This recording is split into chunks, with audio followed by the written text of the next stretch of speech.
Graça e paz, meus prezados amigos e irmãos que sempre nos assistem e nos acompanham nessas breves meditações inspiradas no presente diário.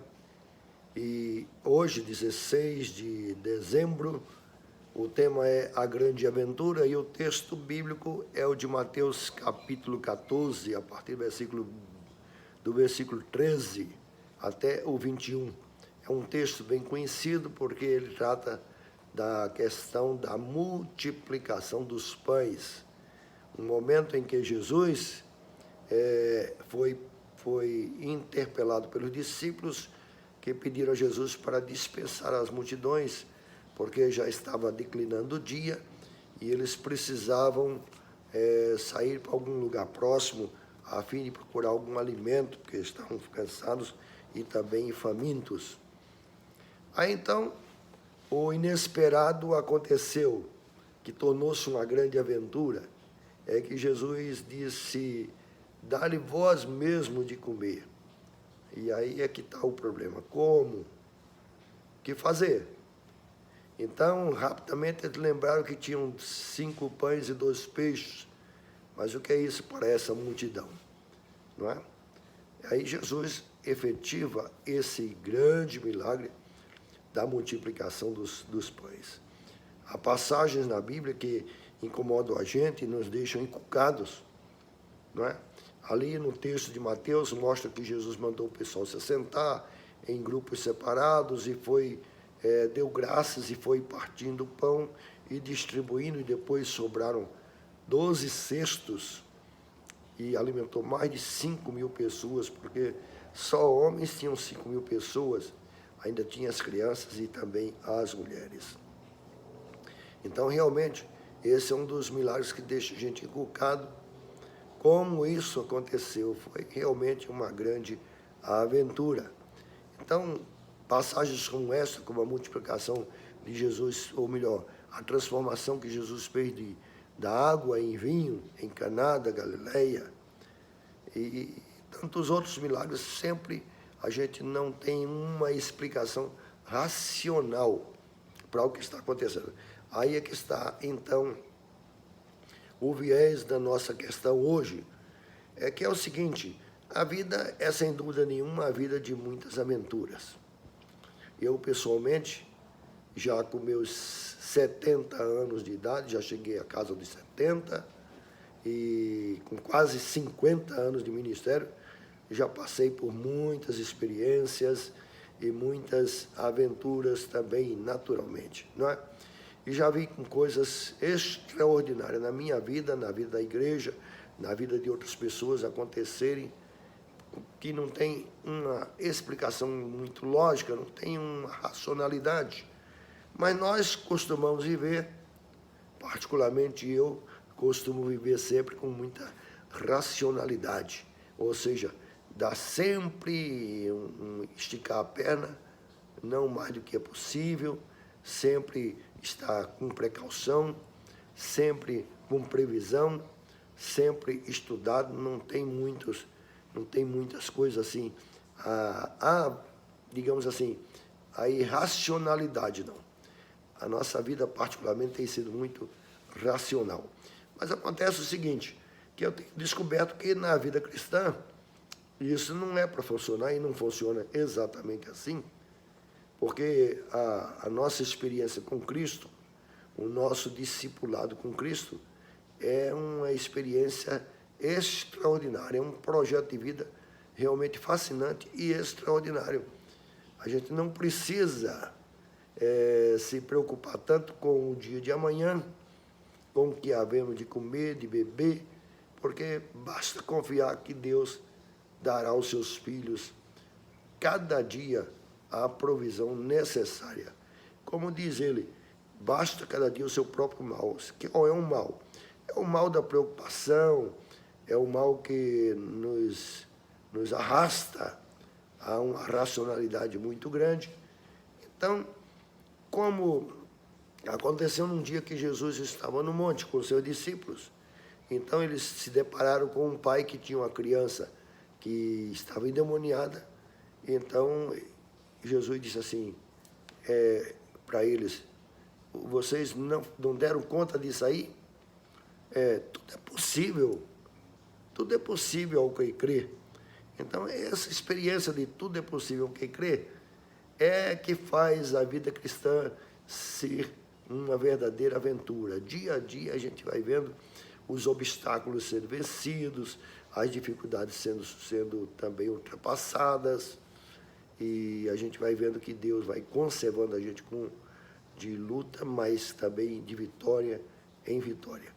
E cada dia que passa, a experiência cristã vai aumentando e fortalecendo a nossa fé, embora a gente tenha momentos e dias que esteja mais susceptível ao hoje, ao aqui, ao agora, às nossas limitações, mas nós sempre somos confiados a dar uma caminhada com Jesus, a andar com Jesus, como se fosse uma grande aventura espiritual.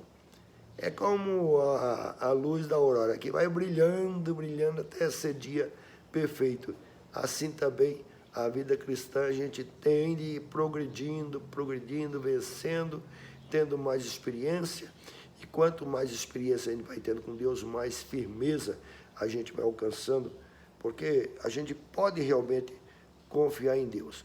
Veja, as Escrituras, que é a palavra de Deus para nós, ela não tem erros, ela é inerrante, ela não está sujeita a erros. As promessas de Deus, as que Ele fez, são infalíveis. E terceiro, o caráter de Deus é um Deus imutável, ontem, hoje, sempre é o mesmo. Nessa pessoa que não muda, a gente pode confiar, é uma rocha onde a gente pode realmente se firmar e confiar. Então, são essas coisas que a gente vai aprendendo ao longo da vida. Então, nós somos desafiados nessa caminhada a não vivermos com o que temos, nem muito menos com o que vemos, mas vivermos com os olhos fitos no Senhor, nas suas promessas, na sua palavra, crendo que Ele vai e estará provendo as nossas necessidades. Nós estamos vivendo muitos dias difíceis. Eu sei que você já escutou isso desde que você nasceu. Os tempos estão difíceis, os dias estão difíceis, mas talvez você nunca tenha passado por experiência que nós todos estamos passando mundialmente com esta pandemia, não é? E depois de ter tomado uma, duas, alguns até 3 vacinas, ainda vem uma ceba e ainda diz assim, ainda precisa tomar mais uma outra, e há uma teoria de conspiração zonzando em nosso meio, que a gente começa a desconfiar que há um propósito humano maligno de um governo mundial, entendeu? De um controle não apenas da natalidade, mas de um controle também da vida das pessoas através disso tudo. Olha, isso tudo é possível. E, biblicamente falando, a gente não pode ignorar e não pode dizer, não, isso não vai acontecer e nem pode acontecer, que Deus é grande. Deus sempre foi grande.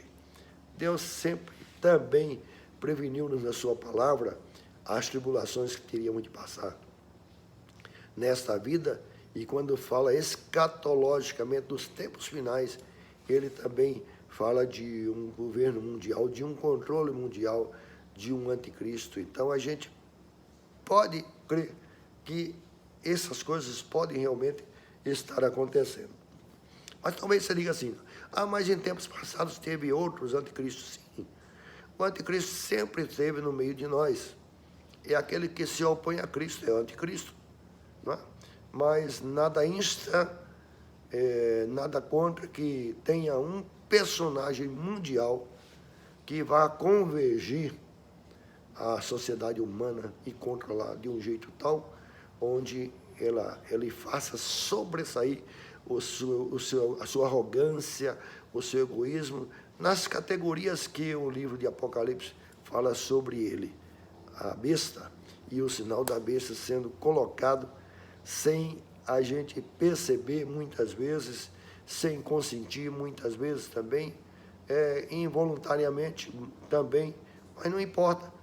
você se convenceu pelo um consenso geral, pela consciência geral de todos, que você precisa tomar vacina, ou seja, de alguma forma as coisas estão para acontecer. Então, e agora? Deus é falível nas suas promessas? Não, absolutamente não. Tempos difíceis e mais difíceis ainda podem estar e devem estar se aproximando. Por isso que a vida cristã, baseada aqui nessa multiplicação dos pães, foi uma aventura. É uma aventura. Algo inusitado pode acontecer, algo inesperado pode acontecer, mas algo extraordinário na vida, na providência de Deus, o socorro de Deus, o suprimento de Deus, também deve acontecer. Desculpe. Então, queridos, essa mensagem de hoje é para a gente pensar nessa grande aventura que é a vida cristã. E, graças a Deus, se é uma aventura, não é uma vida monótona, né? Se é uma aventura, não é uma vida sem graça, insípida. Não, a gente é sal da terra, luz do mundo, a gente tem de salgar, a gente tem de iluminar, a gente tem de esclarecer aos homens incautos quem é Jesus, o plano de Deus, o amor de Deus e também o juízo de Deus, né? Então, nós não podemos ficar na racionalidade que os discípulos por um momento tiveram. Senhor, como alimentar se nós temos apenas 5 pães e 2 peixes, uma multidão desse tamanho? Nós não podemos ficar presos a esse obstáculo, a essa observação que é racional. Tudo é possível, realmente tudo é possível. E Deus é glorificado quando ousamos crer nas suas promessas, ainda que pareçam impossíveis. Amém? Louvado seja Deus. Até uma próxima meditação com a graça do nosso Senhor Jesus Cristo. Assim o Senhor esteja com todos nós. Amém.